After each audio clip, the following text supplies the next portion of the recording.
ভুল করে নেওয়া একটি ছোট শর্টকাট কি আপনার জীবনের শেষ রাস্তা হতে পারে? মাঝ রাস্তায় যদি গাড়ির চাকা পাংচার হয়ে যায় আর চারপাশ থেকে আপনাকে ঘিরে ধরে একদল ক্ষুধার্ত নরখাদক যারা মানুষকে খাওয়ার আগে পৈশাচিক আনন্দ পায়, তবে আপনার অবস্থা ঠিক কেমন হবে? আজ আমরা দেখতে যাচ্ছি এমন এক ভয়ঙ্কর জঙ্গল থেকে বেঁচে ফেরার লড়াই, যেখানে প্রতি পদক্ষেপে মৃত্যু আপনার পিছু নিচ্ছে। হ্যালো মুভি লাভার্স, আপনাদের সবাইকে স্বাগতম সিনেগরের আরো একটি নতুন ভিডিওতে। আজ আমরা কথা বলবো জনপ্রিয় হরর মুভি রং টার্ন নিয়ে। এই মুভিটি এতটাই বয়ের যে এটি দেখতে দেখতে আপনার শিরদাঁড়া দিয়ে ঠান্ডা স্রোত বয়ে যাবে। তবে সাবধান, ভিডিওর ভেতরে রয়েছে ব্যালেন্স দৃশ্য, তাই দুর্বল চিত্তের মানুষরা এটি নিজ দায়িত্বে দেখবেন। আর হ্যাঁ, আপনি যদি এই চ্যানেলে নতুন হয়ে থাকেন তবে মুভির এমন দারুণ সব এক্সপ্লেন পেতে এখনই সিনেগর সাবস্ক্রাইব করে আমাদের সাথেই থাকুন। চলুন আর দেরি না করে ঢুকে পড়া যাক সেই অভিশপ্ত জঙ্গলের ভেতরে। মুভি শুরু হয় একটি ঘন জঙ্গল দেখানোর মাধ্যমে, যেখানে আমরা পাহাড়ের ওপর দুজন মানুষকে উঠতে দেখি।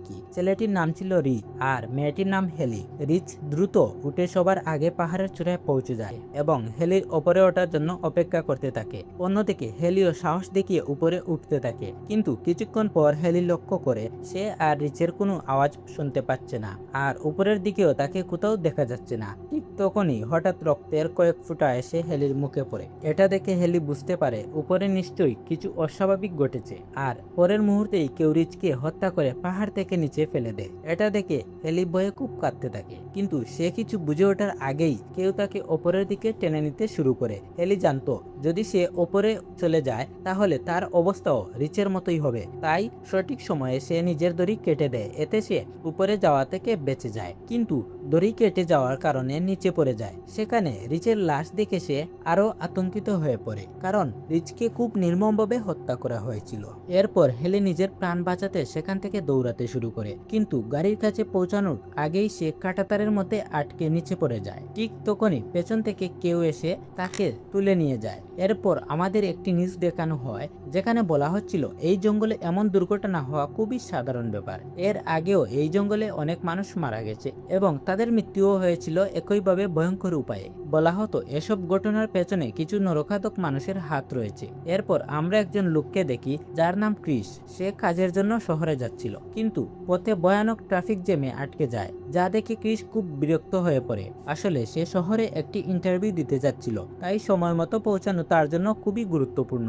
অনেকক্ষণ অপেক্ষা করার পরও যখন ট্রাফিক জ্যাম পরিষ্কার হয় না, তখন ক্রিস গাড়ি ঘুরিয়ে অন্য রাস্তা দিয়ে যাওয়ার সিদ্ধান্ত নেয়। যাওয়ার সময় সে অফিসে ফোন করার চেষ্টা করে, কারণ তার ভয় ছিল দেরি হলে ইন্টারভিউ বাতিল হয়ে যেতে পারে। কিন্তু মোবাইলের ব্যাটারি শেষ হয়ে যাওয়ার সে কারোর সঙ্গে যোগাযোগ করতে পারে না। আরও কিছু দূর যাওয়ার পর ক্রিস একটি গ্যাস স্টেশন দেখতে পায়, যেখানে একজন লোক বসেছিল। ক্রিস গিয়ে তার কাছে সামনের রাস্তা সম্পর্কে জানতে চায়, কিন্তু লোকটি কোনো উত্তর দেয় না। লোকটিকে দেখতেও বেশ অদ্ভুত লাগছিল।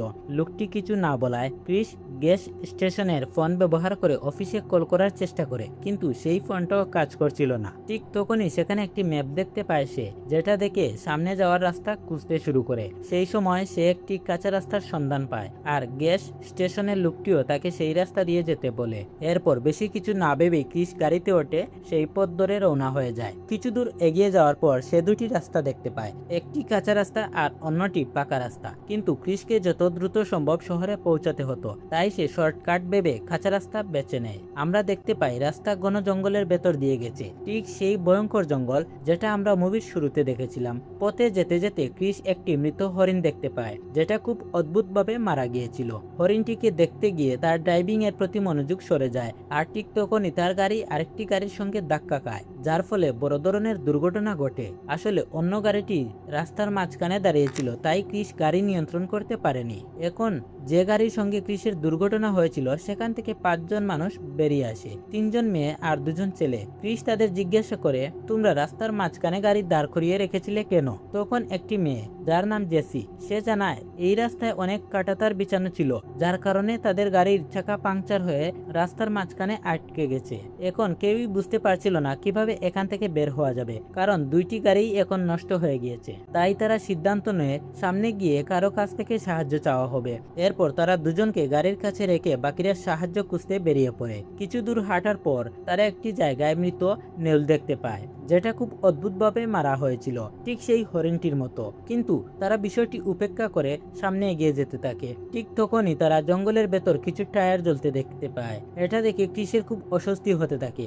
এরপর আমরা সেই দুজনকে দেখি যারা গাড়ির কাছ থেকে গিয়েছিল। ছেলেটার নাম ছিল ইবান এবং মেয়েটির নাম ফ্রান্সিন। ইবান গাড়ির বাইরে দাঁড়িয়ে সেটি ঠিক করার চেষ্টা করছিল, কিন্তু হঠাৎ সে জঙ্গলের ভেতর থেকে কিছু অদ্ভুত শব্দ শুনতে পায়। কেউ সাহায্য করতে এসেছে ভেবে ইবান সেই শব্দের দিকে জঙ্গলের ভেতরে চলে যায়। কিন্তু অনেকক্ষণ পার হয়ে গেলেও যখন ইবান ফিরে আসে না, তখন ফ্রান্সিন তার জন্য চিন্তিত হয়ে পড়ে। তাই সেও ইবানকে খুঁজতে জঙ্গলের ভেতরে চলে যায়। ফ্রান্সিন জঙ্গলের ভেতরে ঢুকে পড়ে। কিছু দূর এগিয়ে যাওয়ার পর সে ইবানের একটি জুতা দেখতে পায়। এটা দেখে ফ্রান্সিনের সন্দেহ হয় যে নিশ্চয়ই ইবানের সঙ্গে কোনো খারাপ ঘটনা ঘটেছে। ঠিক তখনই জুপের মধ্যে পড়ে থাকা একটি জিনিসের দিকে তার নজর যায়। কাছে গিয়ে দেখতেই সে বুঝতে পারে সেটি আসলে ইবানের কাটা কান। এটা দেখে ফ্রান্সিন ভয়ে কেঁপে ওঠে, কিন্তু নিজের প্রাণ বাঁচিয়ে সেখান থেকে পালানোর আগেই পেছন থেকে কেউ এসে তাকে ভয়ঙ্করভাবে নির্যাতন করে হত্যা করে ফেলে। এরপর আমরা সেই চারজনকে দেখি যারা সাহায্যের খুঁজে এদিক সেদিক ঘুরছিল। সামনে এগোতে গিয়ে তারা একটি বাড়ি দেখতে পায়, কিন্তু যখন তারা বাড়ির ভেতরে ঢুকে তখন সেখানে কাউকে খুঁজে পাওয়া যায় না। তবে চারপাশে থাকা জিনিসপত্র দেখে তারা বুঝতে পারে এখানে নিশ্চয়ই কেউ থাকে। বাড়িটি খুবই অদ্ভুত ছিল, কারণ এটি অনেক নোংরা ছিল এবং ভেতরে নানা ধরনের অদ্ভুত জিনিস রাখা ছিল। সেই সঙ্গে তারা অনেক গাড়ির চাবিও খুঁজে পায়, আর সেখানে সেই কাঁটাতারগুলোও ছিল যেগুলোর কারণে তাদের গাড়ির চাকা পাংচার হয়েছিল। এদিকে বাড়ির ভেতর ঘুরতে গিয়ে ক্রিস একটি ফ্রিজ দেখতে পায়, কিন্তু ফ্রিজ খুলতেই তার চোখ বিস্ময়ে বড় হয়ে যায়, কারণ ভেতরে মানুষের মাংস এবং শরীরের বিভিন্ন অঙ্গ রাখা ছিল। এটা দেখে তারা বুঝে যায় এখানে যে থাকে সে নিশ্চয়ই একজন নরখাদক। আর সময় নষ্ট না করে তারা সেখান থেকে পালানোর সিদ্ধান্ত নেয়। কিন্তু ঠিক তখনই জানালার বাইরে তাদের চোখ যায়। সেখানে একটি ট্রাক সেই বাড়ির দিকেই আসছিল। এটা দেখে তারা আতঙ্কিত হয়ে পড়ে, কারণ ট্রাকে হয়তো সেই নরখাদকরাই ছিল। তাদের আসার আগেই সবাই বাড়ির পেছনের রাস্তা দিয়ে পালানোর চেষ্টা করে, কিন্তু পেছনের রাস্তা পুরোপুরি বন্ধ ছিল। তাই বাধ্য হয়ে তারা বাড়ির ভেতরেই আলাদা আলাদা জায়গায় লুকিয়ে পড়ে, যেন নরখাদকরা তাদের দেখতে না পায়। এরপর সেই ট্রাক থেকে তিনজন নরখাদক নেমে আসে। তারা সঙ্গে করে ফ্রান্সিনের লাশ নিয়ে এসেছিল। নিজেদের চোখের সামনে ফ্রান্সিনের লাশ দেখে সবাই ভয়ে জমে যায়। সেই সময় আমরা নরখাদকের চেহারাও দেখতে পাই, যেগুলো ছিল খুবই ভয়ঙ্কর ও বিকৃত। এরপর তারা ফ্রান্সিনের মৃতদেহ কেটে টুকরো করতে শুরু করে। নিজেদের বন্ধুর সঙ্গে এমন নির্মম আচরণ হতে দেখে বাকিদের নিঃশ্বাস যেন আটকে যায়, কিন্তু নিজেদের জীবন বাঁচানোর জন্য তারা চুপ করে থাকে।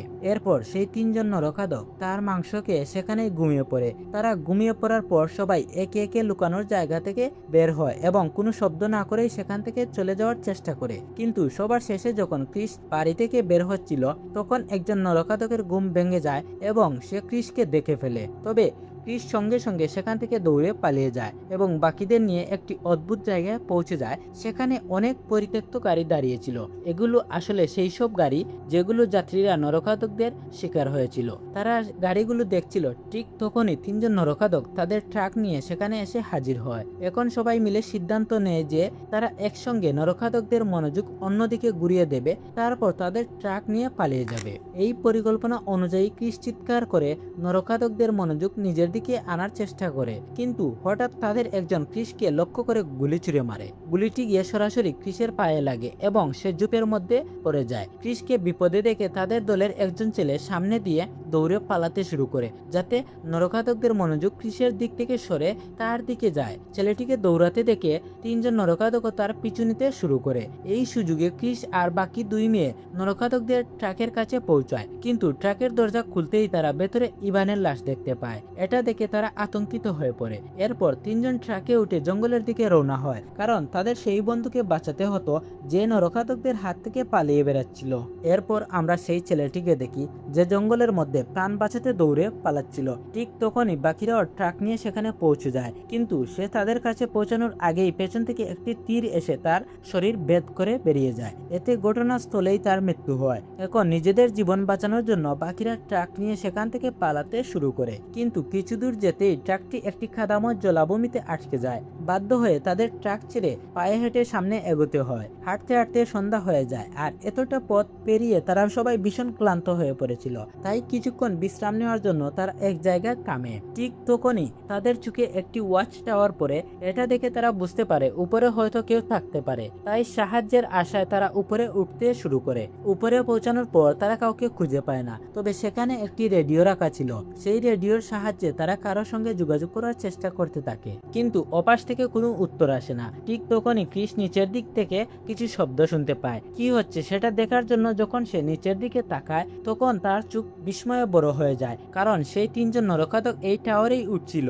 এটা দেখে সবাই ভয় পেয়ে যায় এবং উপরে ওঠার পথ পুরোপুরি বন্ধ করে দেয়, যাতে নরখাদকরা তাদের কাছে পৌঁছাতে না পারে। ঠিক তখনই রেডিওতে কিছু শব্দ শোনা যেতে শুরু করে, কিন্তু তারা সাহায্য চাইতে পারার আগেই একজন নরখাদক রেডিওর তার কেটে দেয়। শুধু তাই নয়, সে পুরো ওয়াচ টাওয়ারে আগুন লাগিয়ে দেয়। এখন এই তিনজন টাওয়ারের উপরে পুরোপুরি আটকা পড়ে যায়, কারণ সেখান থেকে পালানোর আর কোনো পথ ছিল না। তখন ক্রিস সিদ্ধান্ত নেয় যে সে গাছের ডাল ব্যবহার করে এখান থেকে পালানোর চেষ্টা করবে। দুই মেয়েও এতে রাজি হয়ে যায়। এরপর তারা টাওয়ার থেকে গাছে লাফ দেয়, কিন্তু এভাবে পালানোর সময় নরখাদকরা তাদের দেখে ফেলে। তাদের একজন সেই গাছে উঠতে শুরু করে। এটা দেখে গাছের ওপরে থাকা তিনজন বিভিন্ন দিকে লুকানোর চেষ্টা করে, কিন্তু নরখাদক তাদের মধ্যে একজন মেয়েকে দেখে ফেলে আর কিছু বোঝার আগেই সে কুটার দিয়ে ভয়ঙ্করভাবে আক্রমণ করে। আঘাতটি এতটাই ভয়াবহ ছিল যে মেয়েটির শরীরের অর্ধেক অংশ কেটে নিচে পড়ে যায়। এখন সেই নরখাদকের হাত থেকে বাঁচতে জেসি আর ক্রিস একটি পরিকল্পনা করে।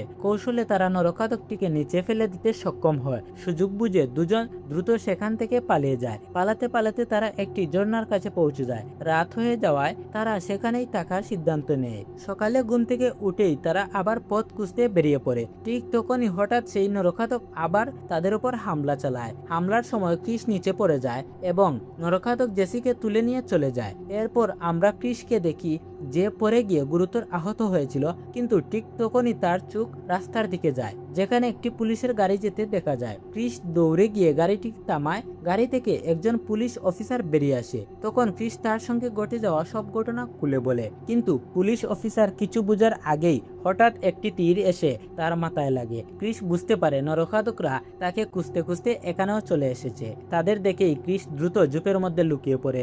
নরখাদকরা অনেক খোঁজাখুঁজি করেও তাকে খুঁজে পায় না। শেষে তারা পুলিশের গাড়ি নিয়ে সেখান থেকে চলে যেতে থাকে। এই সুযোগে ক্রিস গাড়ির নিচে লুকিয়ে পড়ে। এরপর নরখাদকরা গাড়িটি নিয়ে নিজেদের বাড়িতে ফিরে আসে, সেই একই ভয়ঙ্কর বাড়ি যেখানে তারা থাকতো। এদিকে জেসিকে বেঁধে রাখা হয়েছিল আর নরখাদকরা তাকে কেটে ফেলার প্রস্তুতি নিচ্ছিল, কিন্তু তারা কিছু করার আগেই ক্রিস গাড়ি নিয়ে সোজা বাড়ির ভেতরে ঢুকে পড়ে। এতে 3 আঙ্গুলওয়ালা এক নরখাদক ঘটনাস্থলেই মারা যায়। এরপর ক্রিস গাড়ি থেকে নেমে আরেকজন নরখাদককেও মেরে ফেলে। তারপর দ্রুত জেসিকে মুক্ত করার চেষ্টা করতে থাকে, যাতে তারা দুজনে সেখান থেকে পালাতে পারে। কিন্তু ঠিক তখনই পেছন থেকে আরেকজন নরখাদক ক্রিসের ওপর হামলা করে। সে প্রায় ক্রিসকে মেরেই ফেলেছিল। ঠিক সেই সময় হঠাৎ একটি তীর এসে নরখাদকটির মাথায় লাগে, আর সেই তীর ছুঁড়েছিল জেসি। ফলে সেই নরখাদকও মারা যায়। সবকিছু শেষ হওয়ার পর তারা দ্রুত সেখান থেকে বেরিয়ে যেতে চায়, কিন্তু ঠিক তখনই 3 আঙ্গুলওয়ালা সেই নরখাদক আবার তাদের উপর হামলা করে। আসলে গাড়ির ধাক্কা খাওয়ার পরও সে বেঁচে ছিল, তবে এবার ক্রিস তার গলা চেপে ধরে শেষ পর্যন্ত মেরে ফেলে। মারা যাওয়ার আগে নরখাদকটি বলে যায়, যদি এখনো এই চ্যানেলটি সাবস্ক্রাইব করে না থাকো তাহলে এখনই সাবস্ক্রাইব করে নাও, তা না হলে আমি তোমাদেরকেও খেয়ে ফেলবো। সব নরখাদককে শেষ করার পর ক্রিস আর জেসি বাড়ি থেকে বেরিয়ে আসে। এরপর ক্রিস একটি ফুয়েল ট্যাঙ্কে গুলি করে পুরো বাড়িতে আগুন লাগিয়ে দেয়। এরপর তারা নরখাদকদের ট্রাক নিয়ে সেখান থেকে চলে যায়। কিছুক্ষণ পর ক্রিস আবার সেই গ্যাস স্টেশনে পৌঁছে। সেখানে থাকা ম্যাপ দেখে সে এই রাস্তা বেছে নিয়েছিল। সে সেই ম্যাপটি সরিয়ে ফেলে, যেন আর কেউ ভুল করে এই ভয়ঙ্কর পথে না আসে। এরপর আমরা একজন পুলিশ অফিসারকে দেখি, যে ক্রিস আর জেসির অভিযোগের ভিত্তিতে সেখানে তদন্ত করতে এসেছিল, কিন্তু সে যখন পুরো বাড়ির ভেতরে ঢুকে, ঠিক তখনই পেছন থেকে 3 আঙ্গুলওয়ালা সেই নরখাদক তাকে হত্যা করে। অর্থাৎ নরখাদকটি এখনো বেঁচে ছিল, আর তার মানে এই গল্প এখনো শেষ হয়নি। যদি তোমরা এর পার্ট 2 দেখতে চাও তাহলে কমেন্টে জানিও। আমি খুব শীঘ্রই এর পরের অংশ নিয়ে আসব, যা এই মুভির থেকেও বেশি ভয়ঙ্কর আর রোমাঞ্চকর। ভিডিওটি ভালো লাগলে অবশ্যই লাইক কমেন্ট করে চ্যানেলটি সাবস্ক্রাইব করো এবং সাপোর্ট করতে ভুলবে না। দেখার জন্য ধন্যবাদ।